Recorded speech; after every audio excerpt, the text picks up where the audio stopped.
Hola, buenos días a todos.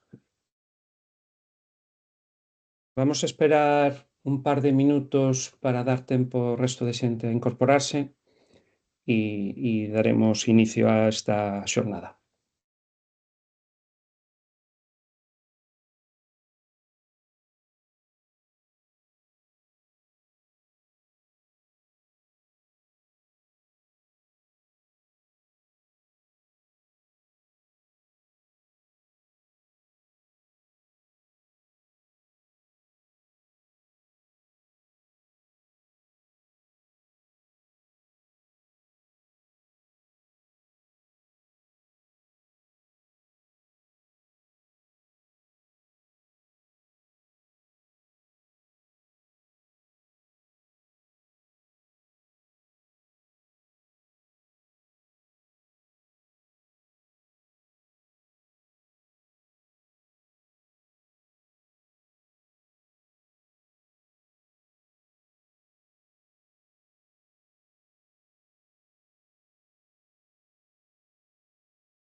Os días o que vos acabades de incorporar, estaba comentando que vamos a esperar uns minutos máis hasta as 5 para dar acceso ao tempo que se conecte o resto de xente e comezamos ca xornada.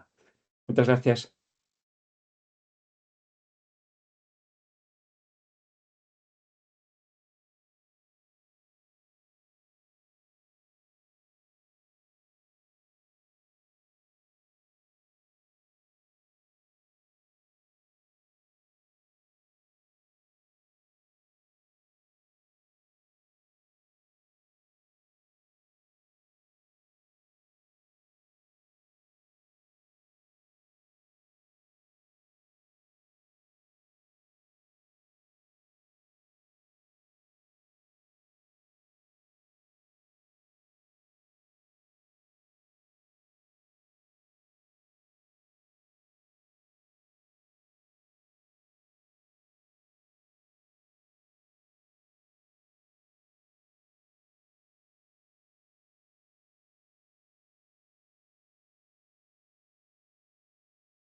Hola, bos días a todos. Eh, Tiño que facer aquí un cambio.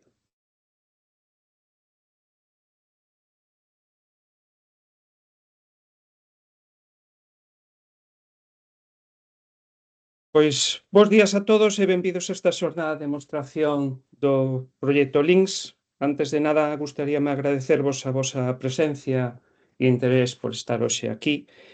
Em, sobre todo en estas épocas pre-navideña, que, por certo, quero felicitarnos o Nadal e que teñades un feliz ano novo. Esta sesión está pensada para compartir con vos o traballo que levamos desenvolvendo estes últimos meses, prácticamente este último ano, alrededor do desenvolvemento dun sistema de RAG, un Retrieval Augmented Generation,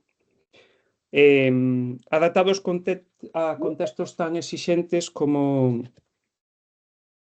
da administración pública aos medios de comunicación. É un proxecto que nos ilusiona especialmente porque combina a tecnoloxía a innovación tecnolóxica e o impacto social, que para a nosa empresa é algo que está no seu ADN, e tamén porque demostra que desde Galicia tamén podemos contribuir ao desenvolvemento de solucións basadas en inteligencia artificial de última xeración, non? É importante sinalar que Linx forma parte dunha iniciativa apoiada pola convocatoria de IA 360 do Instituto Galego de Promoción Económica, o IGAPE, e que conta co financiamento, como podedes ver nesta primeira presentación, no, do Plan de Recuperación, Transformación e Resiliencia a través dos fondos europeos de Next Generation. Este apoio permiteunos ir avanzando no desenvolvemento dunha tecnoloxía estratégica para nós, e orientada a casos de uso reais, con un foco claro na transferencia ao sector público. Vexo que a xente que estades asistindo hoxe hai moita que non vos conozco e non sei se tendes idea de quen é Imaxín e porque como chegachedes a vernos, entendo que polas redes sociales e pola comunicación que estuvemos de anuncio deste evento, pero me gustaría moi brevemente contarvos a que nos dedicamos, non? Nós somos unha empresa que acaba de vai a cumplir en breve 30 anos, e o noso valor diferencial, a nosa proposta de valor é que intentamos facilitar a comunicación entre as persoas, vale? E o intentamos facer a través do procesamento de linguaxe natural. Somos unha empresa que desde o seu inicio está especializada nesta área e concretamente temos moitísima experiencia no que ten que ver con sistemas de traducción automática e tamén en nas solucións multimedia. Por exemplo, desenvolvemos xogos e serious games aplicadas ao ámbito educativo e formativo. Como vos dicía antes, gran parte do noso ADN da empresa é que contamos ou pensamos que as tecnoloxías ten sentido sempre que estén ao servicio das persoas. E iso é algo que, como vos decía, está intrínseco na nosa maneira de traballar e é parte do orixen deste proxecto, como vos contarei agora. Esta xornada vai se dividir en 5 bloques. Nunha primeira estaba previsto que estuvera con nós o noso CTO, Ángel López, pero desgraciadamente esta mañá tuvo unha ausencia familiar e vou ter que sustituílo eu. Espero estar á altura do que el tiña pensado contarvos, pero bueno, intentarei facelo o mellor posible. No seguinte, e este primer bloque vos intentarei explicar as motivacións do proxecto, os retos aos que quixemos facer frente e o que estábamos o reto que nos íbamos a presentar. No seguinte bloque, as miñas compañeiras Sofía, que é responsable de Inteligencia Artificial, e Inés Quintana, que é do equipo de desarrollo, vos contarán que é un RAG, diferentes acercamentos a este tipo de arquitectura e o planteamento que nos facemos, como funciona o sistema e despois nun seguinte bloque faremos a presentación, o sea, faremos unha demo do sistema que supoño que é a parte que máis vos interesa ver. E xa para rematar vos contaremos que é a perspectiva a corto e a medio plazo. Como vos decía ao principio, este é un proxecto que se marca dentro de unha financiación do IGAPE que remata agora a comenzos de xaneiro e vos contaremos que faremos antes de que acabe xaneiro para dentro deste marco, pero tamén a proxección que vamos facer ao longo do 2026, porque froito de toda esta experiencia e das primeiras probas piloto xa temos moi claro que cousas teremos que ir cambiando. E, por último, nos gustaría contar ca vosa participación. Podedes tener no chat, ir facendo consultas e que responderemos ao final, pero despois podemos abrir unha ronda de micrófonos abertos porque a xente que estades na administración e que pode ser interesante ou nos medios de comunicación que tendes interés en aplicar este tipo de tecnoloxías a vosos casos de uso, que nos podades contar que preocupacións tendes ou que casos de uso vedes que poda ser interesante. En calquer caso, calquer cousa que teña que ver con o noso proxecto e sobre todo cas vosas necesidades, a mellor cousas que nós non tuvemos en conta neste momento. Bueno, pois como temos pola mañá unha hora larga de presentación, vou intentar ser o máis rápido no concepto de onde nace o proxecto Links. Como os decía, pois eso, estamos moi vinculados coa administración pública, gran parte dos nosos clientes de traducción automática están dentro da administración pública e en medios de comunicación, e víamos que nos tocaba un paso máis, que era como facilitar o acceso á información, como facela máis accesible para a xente, e, por outro lado, queríamos ver como aplicar todas estas novas tecnoloxías que están aparecendo, como os chats, os LMM, etcétera, dentro de casos de uso reais. Entón, pensamos que un bo acercamento pola súa complexidade tamén sería dentro de facer unha solución para consultar o Diario Oficial de Galicia, un diario oficial ou un boletín oficial, ¿no? Ou os medios de comunicación, porque son casos de uso moi complexos que teñen unha serie de retos importantes.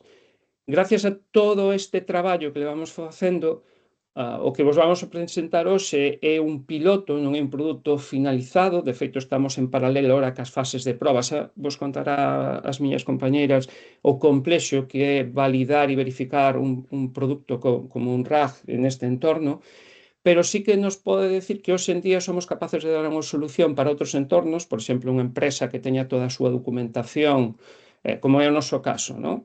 Nós temos por exemplo, unha wiki onde temos todos os procedementos e toda a documentación interna da empresa, temos un repositorio de documentación onde están aloxados todos os proxectos e, ademais, o temos nun contexto multilingüe.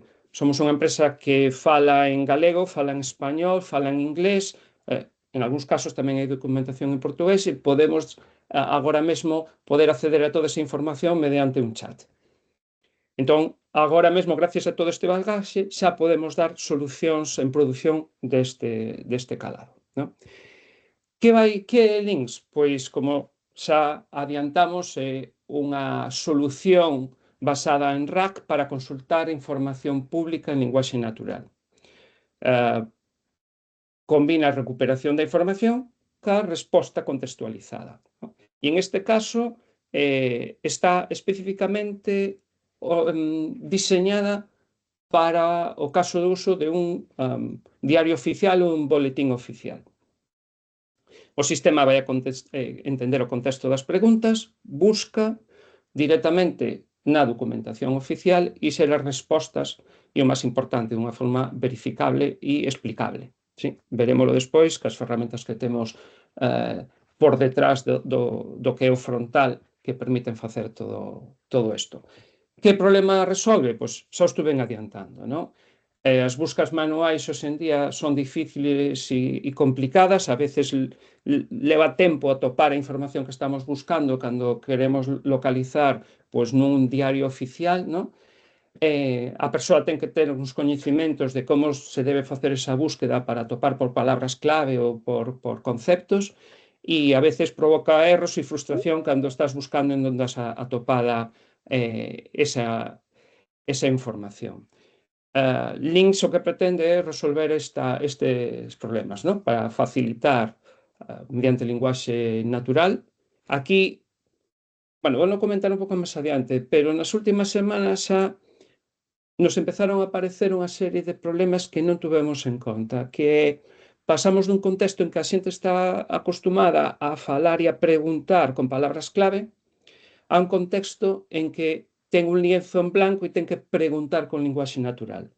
A mellor na xente que estamos aquí hoxe reunidos e que xa estamos acostumbrados e temos intereses pola inteligencia artificial,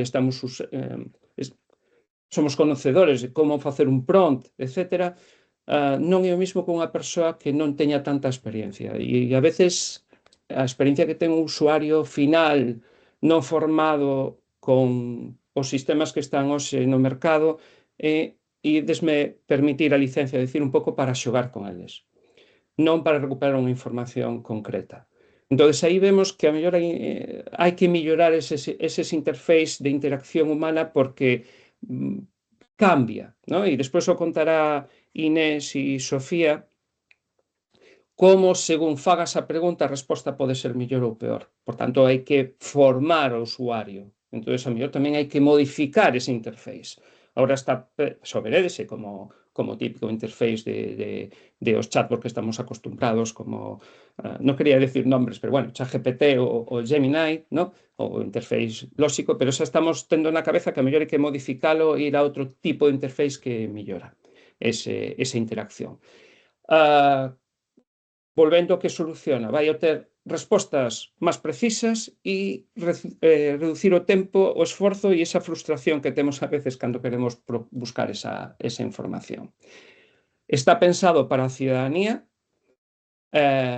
como usuario final o que pode recoller o fruto destas tecnoloxías, pero que a salvedade esta que estamos falando hai un momento, no? Que a millor hai que cambiar eses interface porque non é tan simple ese cambio de paradigma de como se procura a información.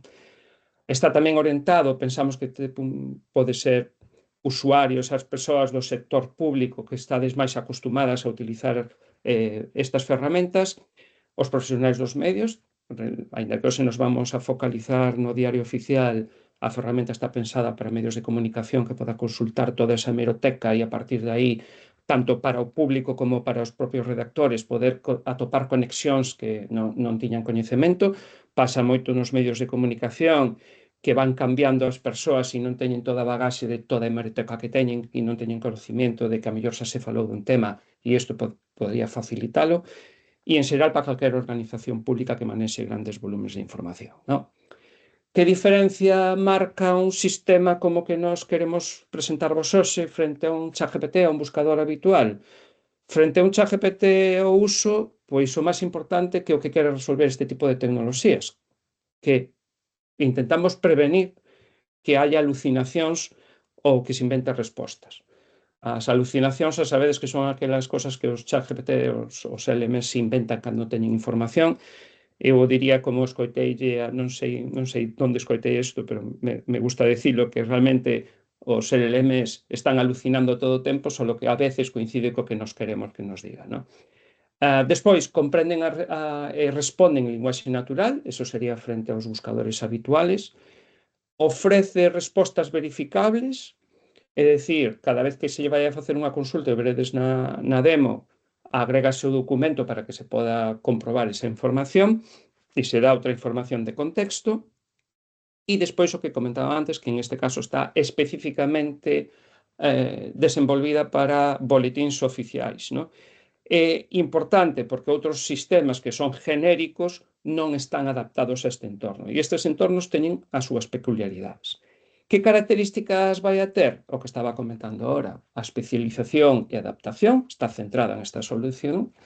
Outra cosa que para nós é moi importante, que a soberanía, a seguridade e o cumprimento normativo. A nosa empresa está certificada no Esquema Nacional de Seguridade e, por tanto, o temos intrínseco, pero estos sistemas, se ao final acaban sendo postos en produción dentro da administración pública, teñen que cumplir con todas a lei vixente. E aquí sí que estuvemos facendo un gran esforzo en resolver algunha serie de problemas. En algunha primeira entrevista, por exemplo, se nos había pasado de que, aínda que hai datos personales postos nos boletíns oficiais, non se pode facer consultas, digamos, históricas sobre as persoas, ¿no? Eso xa está resolto, pero, por exemplo, é un detalle que se nos pasou e que tuvemos que implementar a posteriori, ¿no? Pero eso, sobre todo, é importante, o contará tamén Sofía e Inés, e como intentamos evitar a inyección de prompts malignos para resolvelo. O rigor e a transferencia na información, cada resposta vai estar explicada e o que vos vamos a enseñar unha ferramenta que podemos ver a explicabilidade de todo o sistema que vai generando a resposta, o aforro de tempo, a experiencia da persona. Para nós, como vedes, é algo importante, creemos que a mellor hai que modificar, volvo a insistir nesa idea, porque é algo que nos está obsesionando últimamente, que a mellor hai que cambiar o perfil, o interface para facilitar as persoas que vayan a utilizar este cambio de paradigma. Unha arquitectura modular e escalable. Todo o sistema está basado en microservicios con un pipeline que permite gestionar todo o flujo de traballo e está pensado para poder escalar.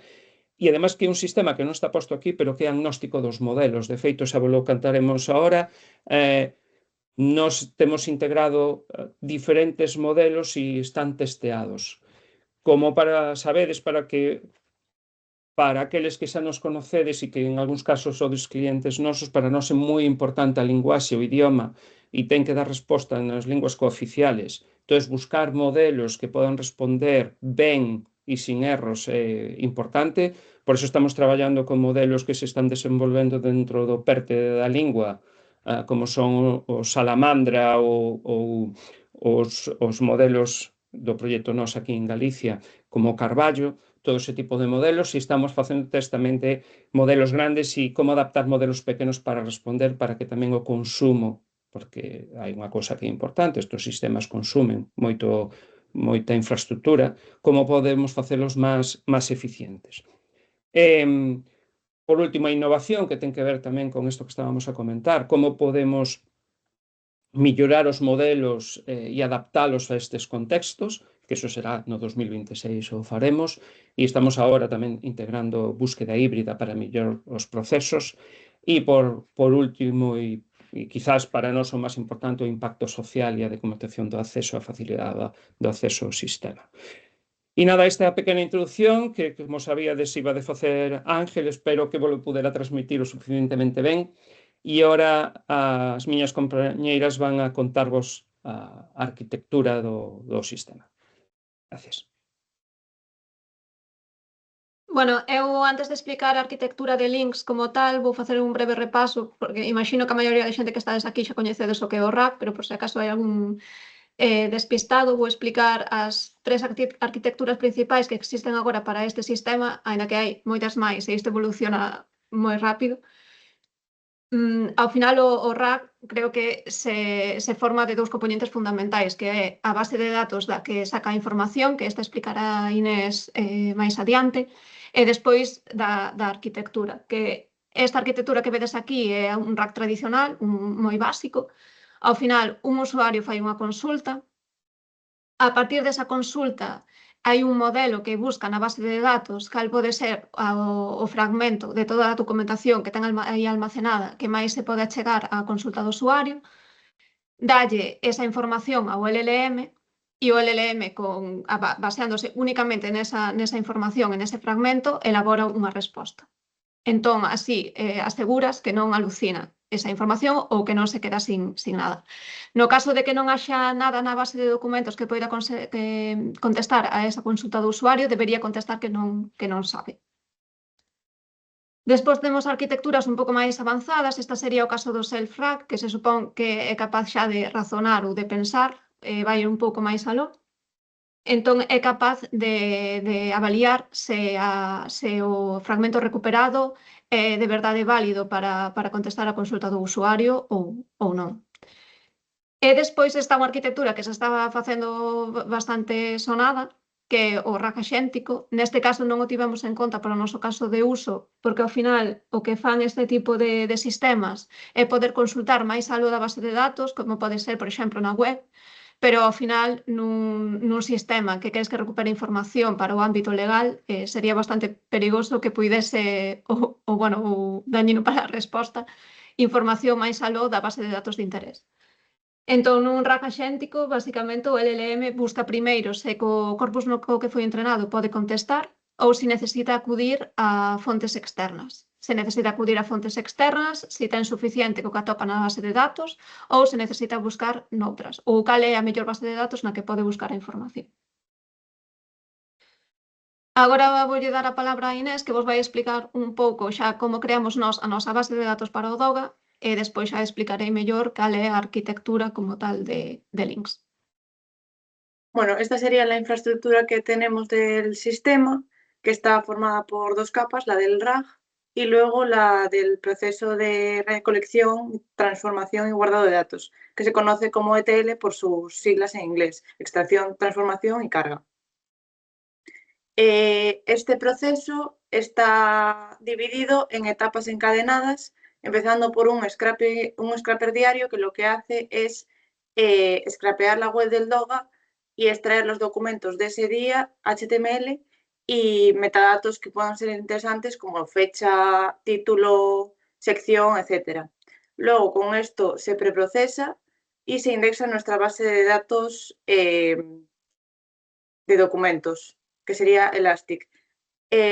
Importante mencionar que solo indexamos los DOGAs del 2025 para empezar con un conjunto de datos pequeño, entre comillas, pero tenemos pensado indexar más.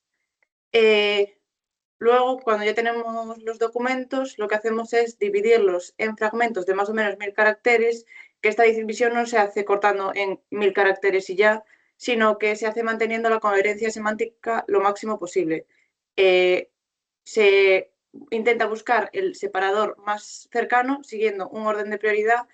Por ejemplo, un salto de línea va a tener más prioridad que un punto. Y luego, para cada fragmento del texto, se genera su embedding, que un embedding lo que es una representación numérica de una frase o una palabra que lo que hace es coger la frase y transformarla en un vector numérico de alta dimensionalidad. Estos fragmentos, junto con sus embeddings, se guardan en la base de datos vectorial que es Qdrant. Todas estas etapas se hacen con colas, de manera que el scraper diario se activa una vez al día, avisa y va avisando a los siguientes procesos para que se vayan haciendo encadenadamente, porque como cada uno tiene una función específica, pues para que lo vayan haciendo por separado. Y luego ya tendríamos la capa del RAG y el punto de unión entre ambos, pues son las bases de datos, tanto la de documentos como la vectorial. Y ahora la capa de RAG ya nos va a hablar Sofía de ella. Sí, vou explicar parte a parte as máis importantes, que son a consulta, a recuperación e a resposta, e que engadidos lle fixemos nós para adaptarnos ao noso caso de uso.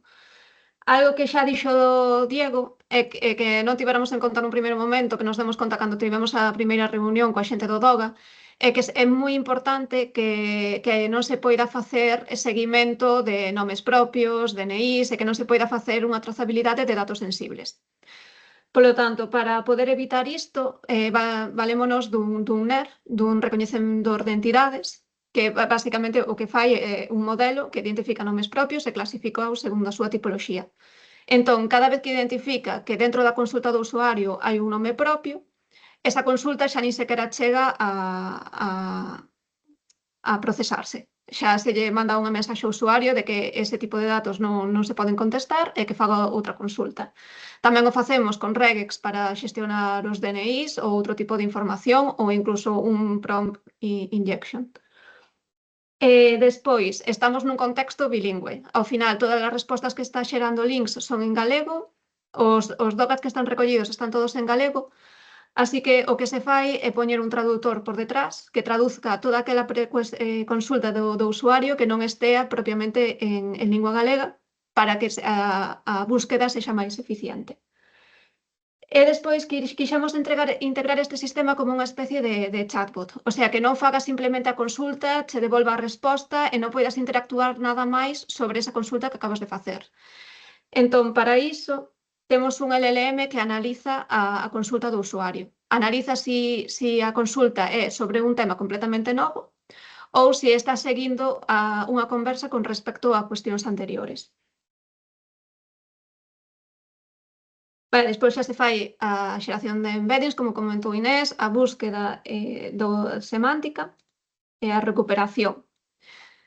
Normalmente, sobre todo en contextos legais como este, a recuperación dun fragmento de 1000 caracteres non é suficiente como para dar unha resposta válida ou suficientemente extensa. Entón, o que estamos facendo tamén é que unha vez se recupera o mellor chunk ou fragmento, este tamén se amplía co fragmento inmediatamente anterior e inmediatamente posterior. Co cal, dáselle ao LLM ao final un fragmento de uns 3000 caracteres para que poida elaborar unha resposta máis extensa. Por agora nós estamos collendo o mellor chunk e non facendo como un resumo de todos os fragmentos recuperados polo sistema, porque como poden ser de documentos diferentes, pode levar a respostas que estén moi liosas ou que ao final se contradigan entre sí. Noutro tipo de sistema que non fose este, e que ao mellor as respostas obtidas ou os fragmentos obtidos sí que tiveran todos que ver co mesmo tema en específico, sí que se podería facer un resumo de todos os fragmentos, pero neste caso estámoslo xestionando así. E despois, como tamén estamos xestionando que sexa unha conversa, o LLM fai un resumo tanto da conversa anterior como da nova resposta que vai realizar. E gardámolo na memoria o resultado. E despois tamén na interfaz que veredes na demo dimos a posibilidade de que a xente dé o feedback sobre a resposta que acaba de recibir, se é positiva, se é negativa. Eso gárdase tamén na nosa base de datos e sérvenos a nós para ir mellorando o sistema. Sobre todo tamén para ver que é o que espera un usuario deste tipo de ferramentas. E, por último, antes da demo, queríamos facer este breve inciso que tamén o comentou o Diego. Un dos primeiros problemas que tivemos cando demos a probar este sistema aos usuarios era, que a xente non sabía nin que preguntar. A maioría da xente facía preguntas como se tratase dun buscador tradicional de palabras clave. Entón, nós mesmos que ao principio facímoslle preguntas como dime todos os concursos públicos de 2025. Claro, este tipo de sistemas recolle fragmentos, polo cal non pode facer unha trazabilidade en sí mismo, un RAG como tal. Xa estamos analizando de poder meter infraestructuras por detrás que sí que poidan xestionar este tipo de consultas, pero iríase fora do alcance do que foi este proxecto. Despois, tamén estamos intentando incorporar, que xa comentarei máis tarde, un enfoque híbrido que nos permita así que facer consultas como licitación pública, sin máis, e que sexa capaz de xerarche unha resposta. Agora mesmo, se non lle das contexto á pregunta, sí que as respostas son peores. Entón, bueno, isto xa o veredes na demo, pero os tipos de preguntas que se poderían consultar serían algo así, como poderías darme información sobre axudas para autónomos, que normativa regula as axudas de emprendemento en Galicia, o sea, un pouco máis elaboradas que unha búsqueda por palabras clave normal. E nada, doulle o paso a Inés, que é a que vos vai ensinar un pouco a interfaz e facer a demo. Esta sería la interfaz. Nos tendríamos que loguear.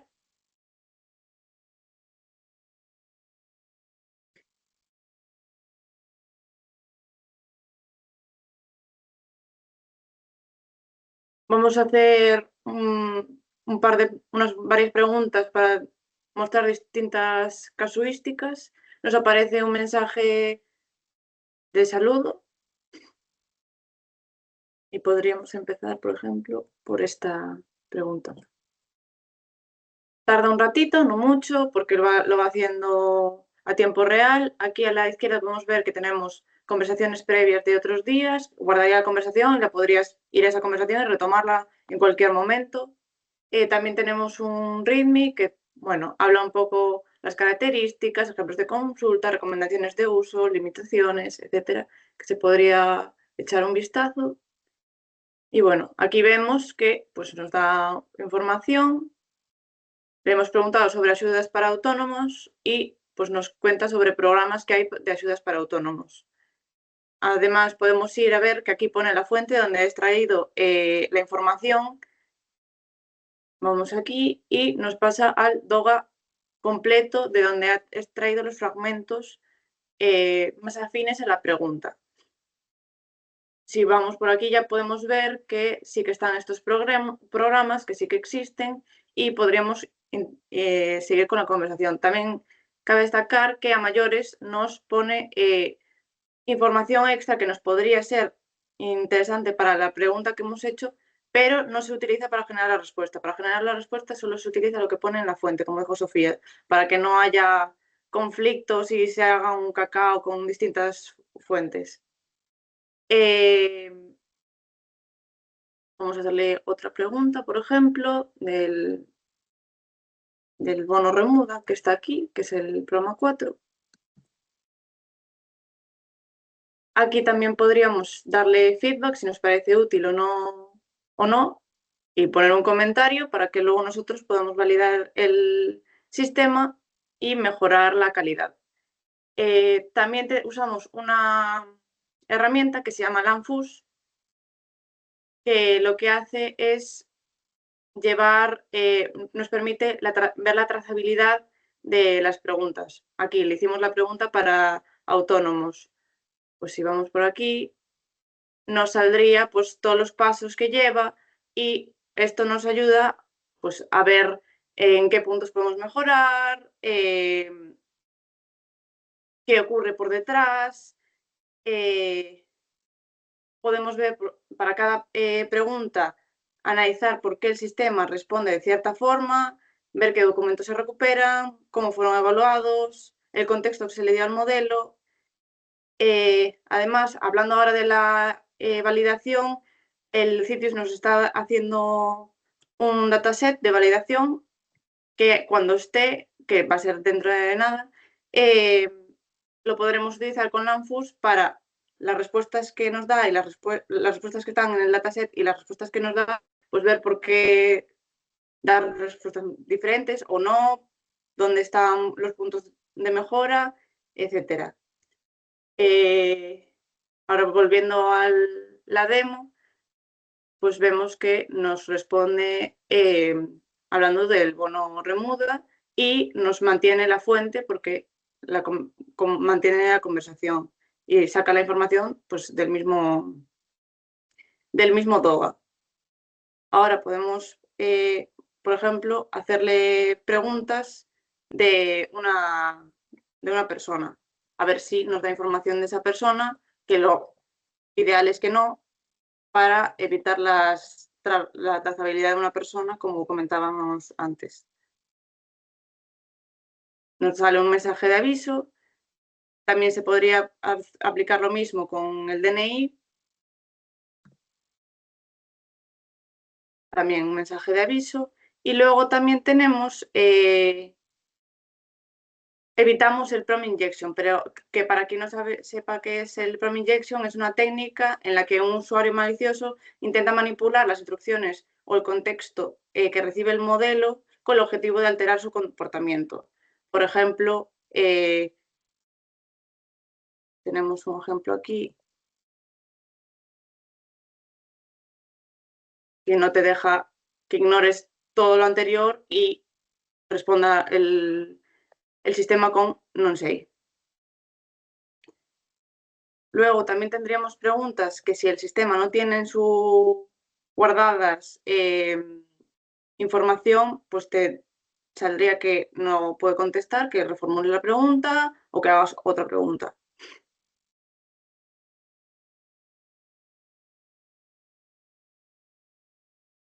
Y por último, también mostrar que no solo la respuesta siempre va a estar en gallego, pero la consulta puede ser en cualquier idioma. Por ejemplo, le vamos a preguntar en inglés qué subvenciones hay para paneles solares y nos va a dar una respuesta en gallego con su fuente, etc. También de Lanfus está muy bien usarlo porque, por ejemplo, ayer yo le hice una pregunta sobre el bono remuda también y vemos que al hacer la expansión de la pregunta nos cambia bono remuda por bono renovación. Entonces aquí ya sabemos que tenemos pues, que mejorar el prompt para evitar estas situaciones. Y bueno, aquí ya vemos que nos contesta sobre subvenciones para paneles solares. Y ahora va a hablar Sofía sobre el futuro de Links.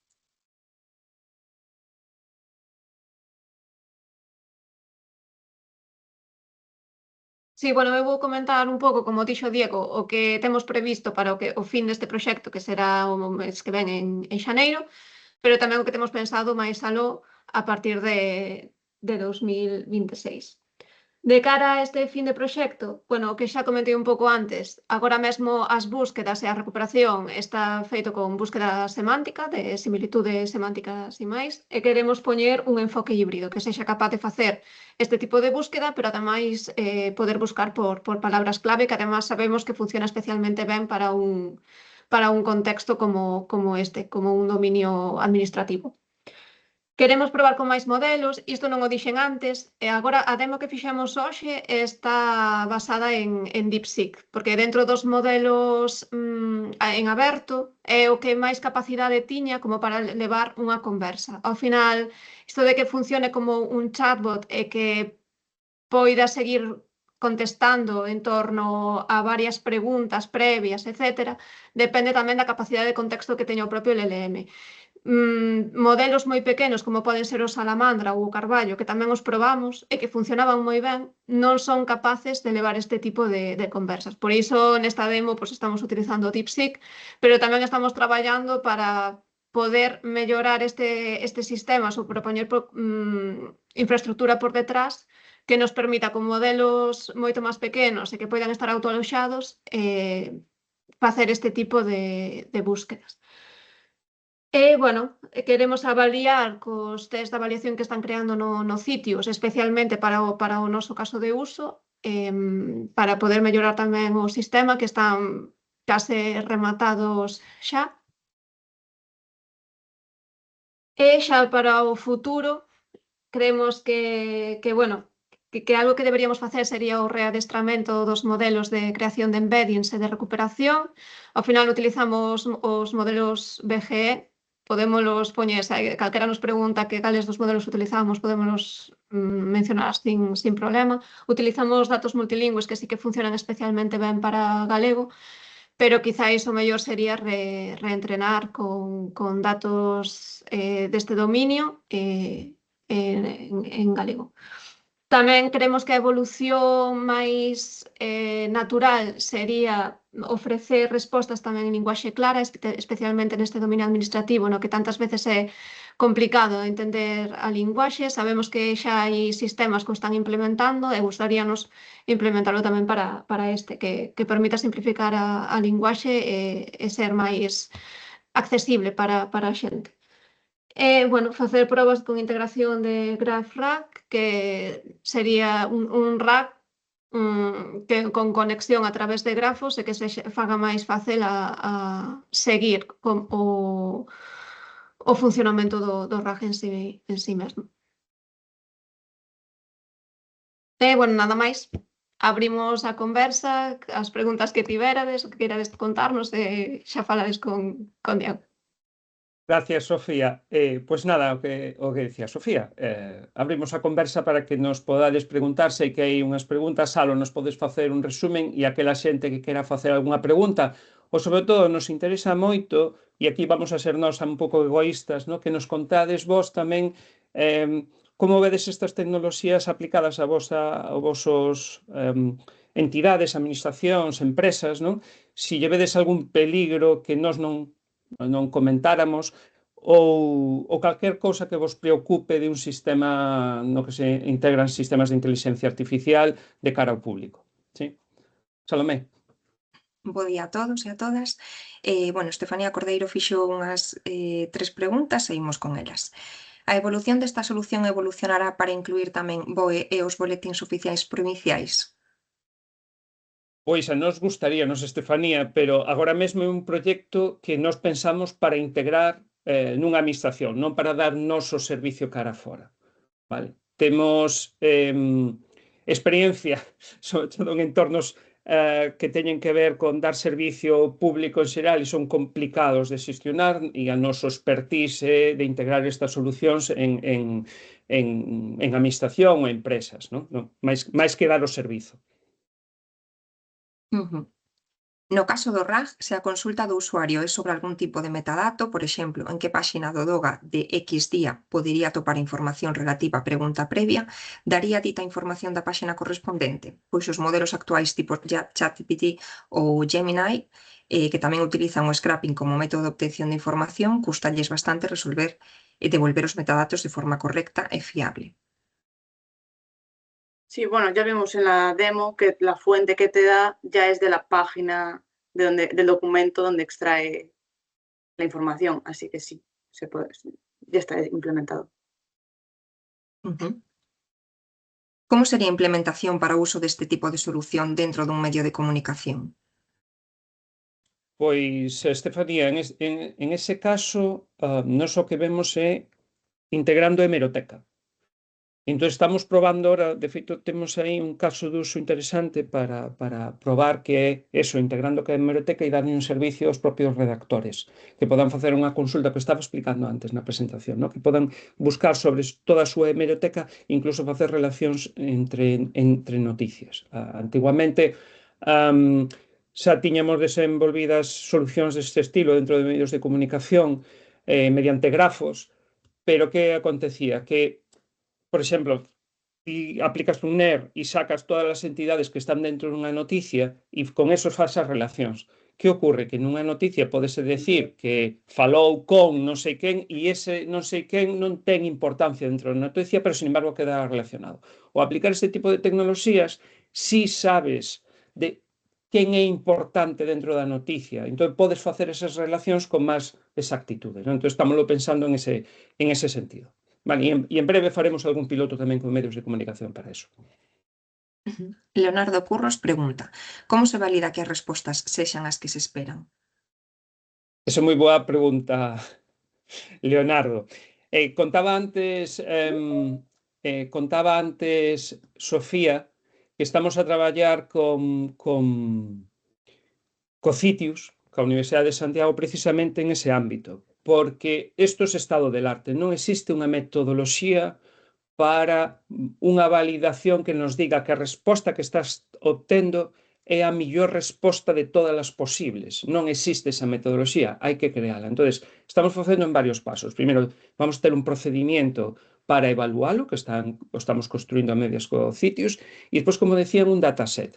Un dataset en que vai haber unha serie de preguntas que están de casos de uso reais sobre, en este caso, o boletín oficial, e ca resposta que sería adecuada. Por un lado, o documento que sería o relacionado e a resposta que sería adecuada. E con eso validamos se o noso sistema, como contaba Inés, responde o que se espera. E se non o responde, podemos ir vendo onde cambia, onde hai que modificalo. Cal é o problema? Fixemos mal os embeddings ou é que non se ha expandido o suficiente a resposta, non? E despois interactúa moitísimo, que antes non o vimos nestes días cando estábamos facendo algunha das probas sobre o sistema, que unha mesma pregunta feito dunha forma ou feito de outra, a resposta é moi diferente. Que isto co que decía ao principio, de que mellor temos que ir cambiando ou educando os usuarios ou cambiando o interface, que será o máis lógico, non? É dicir, pois a mellor facendo como unha reinterpretación da pregunta e volvéndolle a preguntar ao usuario: oye, estásme preguntando sobre este tema ou sobre este outro, para encauzar mellor a pregunta e poder dar unha resposta máis adecuada.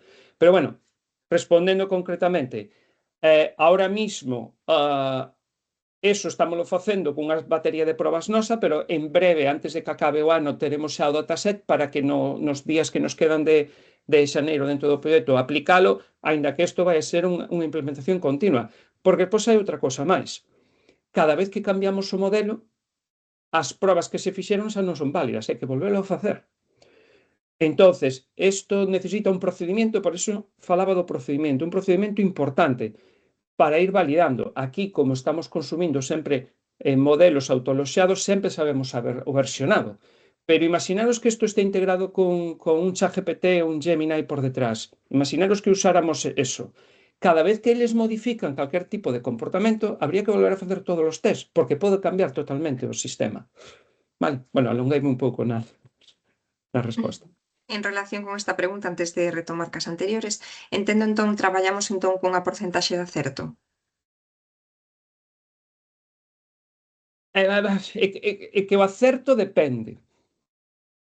Falaríamos de cobertura, é dicir, se a pregunta que respondo é a máis adecuada de todo o historial imaginemos que preguntas sobre unha subvención, se é a resposta adecuada ou hai máis subvencións similares que podes facer, imagínate, cando nos presentamos a esta axuda do IGAPE, había varias subvencións parecidas ao mesmo tempo para empresas de tecnoloxía.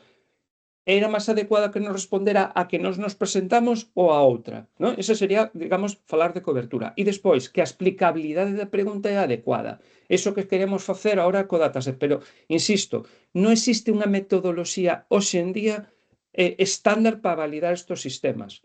Non existe. E, de feito, é o problema que nos atopamos todos. E por eso nos poñemos un caso de uso tan complexo, precisamente para ver onde están todos estes problemas, afrontalos e resolvelos, obviamente, pero aparte o que decía, ahora podemos facer cousas máis sencillas, podemos respondelo, non? En contenidos que son máis como nunha empresa, que son máis acotados, máis pequenos e poden ser facilmente validados, non? Estefanía pregunta, tedes testado o consumo enerxético que conleva unha consulta dun usuario? Outra moi boa pregunta. En este momento non, pero o faremos, porque de feito unha das preocupacións é ese consumo enerxético, obviamente, tanto para nós como para a sociedade en xeral. É un tema que diseñar algoritmos verdes e tal, estamos moi interesados en ir mellorando eso e o estamos intentando facer, pero en esta fase do proxecto aínda non chegamos aí.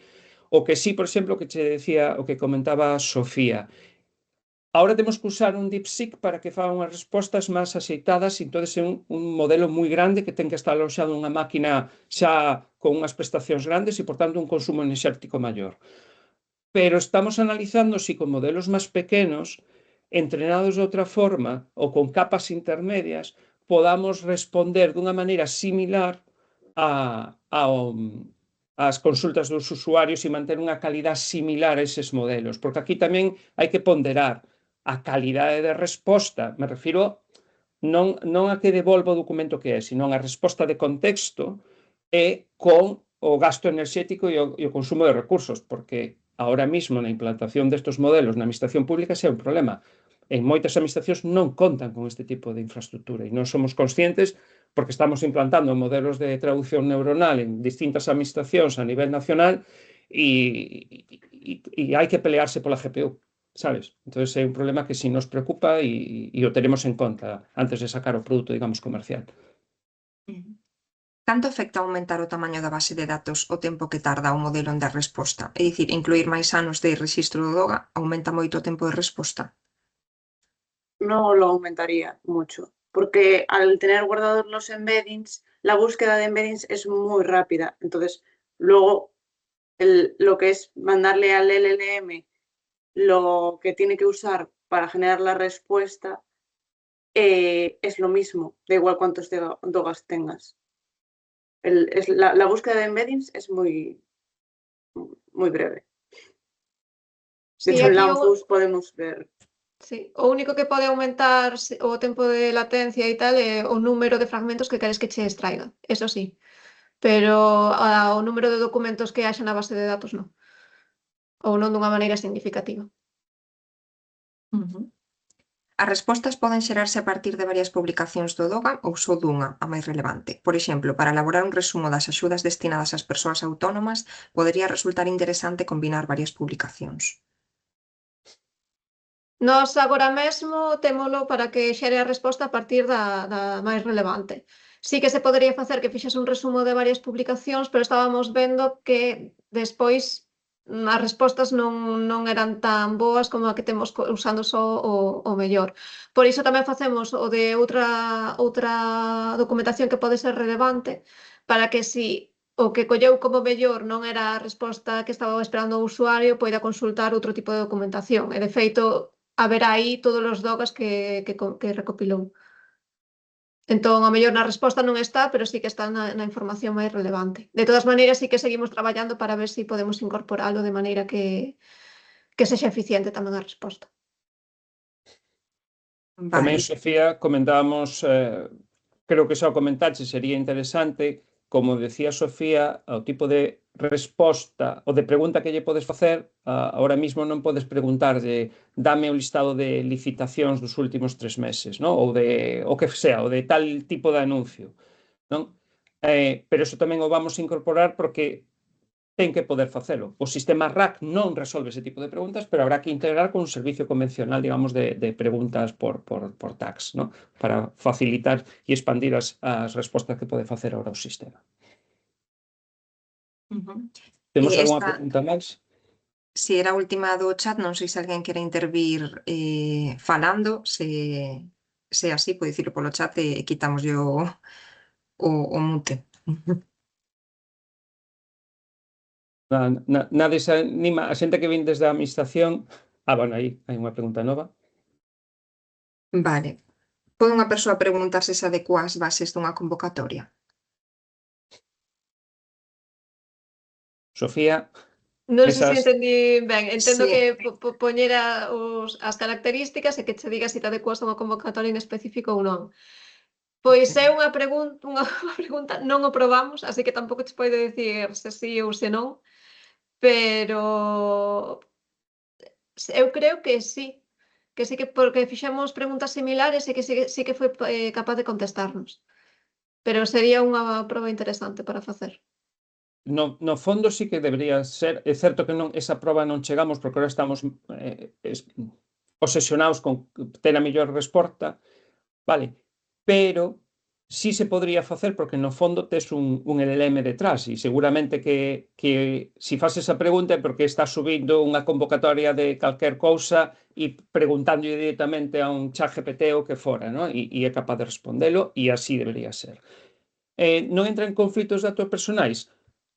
Non entraría en conflito porque ti estás preguntando sobre tus datos, eses datos son propios teus, eso non se comparte con ninguén e o sistema cumplirá co esquema nacional de seguridade se te certificas, etc. Vale, eso non pasa ao LLM esa información que se lle está dando, de acordo? E eu insisto, sempre usamos, ou é a nosa intención, usar LLMs que estén dentro da nosa infraestructura, nunca salen fora da nosa infraestructura, vale? O traballar con administración e con empresas que normalmente nos exixen eso, sempre traballamos así.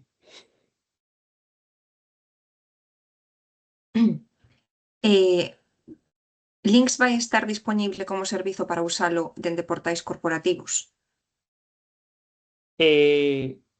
Non entendo ben a pregunta, José Ramón.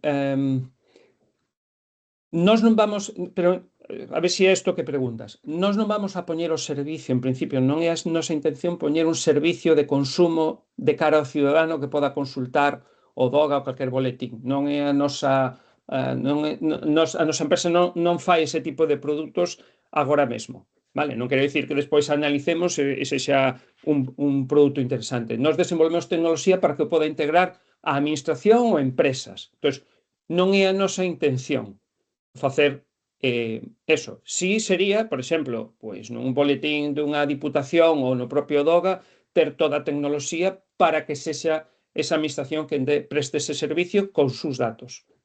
Vale. Moi aclarado. Pois moi ben. Vale. Pois non sei, se non tendes máis preguntas, non sei se alguén se anima a contarnos o seu caso ou se hai algo que lle preocupe, por exemplo, ca interacción cos ciudadanos, ¿no? que dades servizo, e se non, pois nada, alguén di por aí felices festas, pois o diríamos o mismo.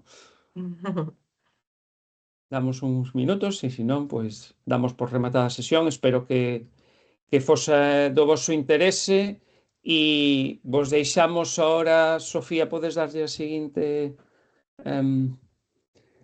tendes aí un email porque podes mandarnos calquer pregunta. Para aqueles que xa tendes o meu email personal, podedes facelo a través del e estaremos encantados de contestarvos a calquer pregunta.